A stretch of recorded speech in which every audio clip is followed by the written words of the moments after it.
Lastly, I will be explaining tool number 3, Pinterest. Pinterest is a website and an app that can help teachers with organization, flexible seating, lesson planning, behavior modifications, decorations, bulletin boards, and so much more. When you look through Pinterest, you can also find several other websites that you didn't know of before.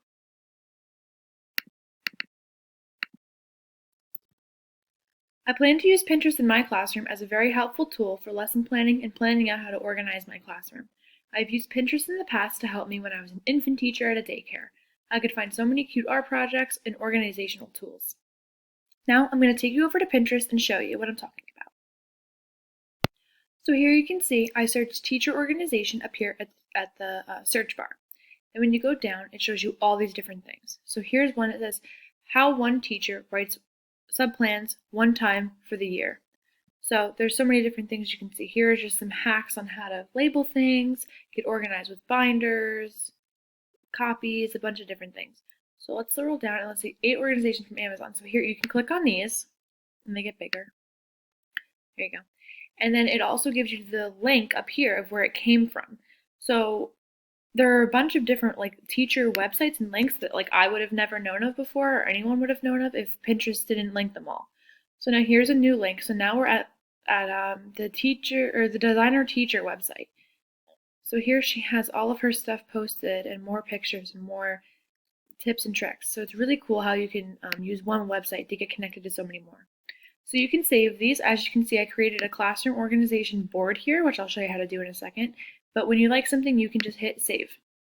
So over here, I'm going to show you my board. So here's like my little account. So you go over here and I'm going to click on my little picture and then here's me. So here are all of my boards. So I just have a bunch. But so over here is my classroom organization one that has 600 pins in it because I like Pinterest. So I click on this and then it shows me everything that I've saved. So lately I've been seeing a lot about these like rainbow decor classroom like tips and I really like them a lot, so I've been saving them. But if you scroll down even more, like here are some really cute hall passes. Here's a cute way to organize all of your little stuff. If you go down further, here's a flexible seating one that I'll show you.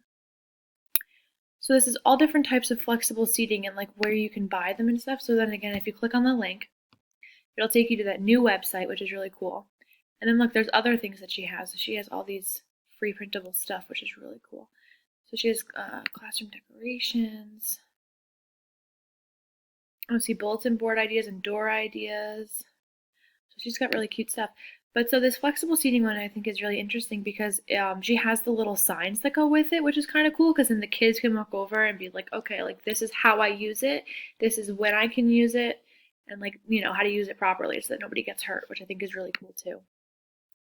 Flexible seating has also become like a really big thing lately. So there's a lot of organizational tools too, but let's go up here and we'll search some lesson planning ideas because they have a lot of cool things. So here's like a free lesson plan template, how to customize your Google Drive teacher planner, the ultimate teacher planner. There's just so many cool things that you can use. This is definitely a tool more for teachers than it is for the students. I feel like the students can't really use this until they're older, maybe in like high school. So for younger children, I definitely would say that this isn't it.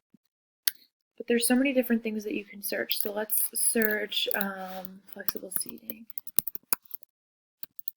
And then we could do elementary, that way we can see. So here's top 15 flexible seating you can find on Amazon. So there's like some cheap ideas that you can find, that way you don't have to spend so much money. There's definitely a lot of different hacks and things, so it's really interesting. All right, thank you.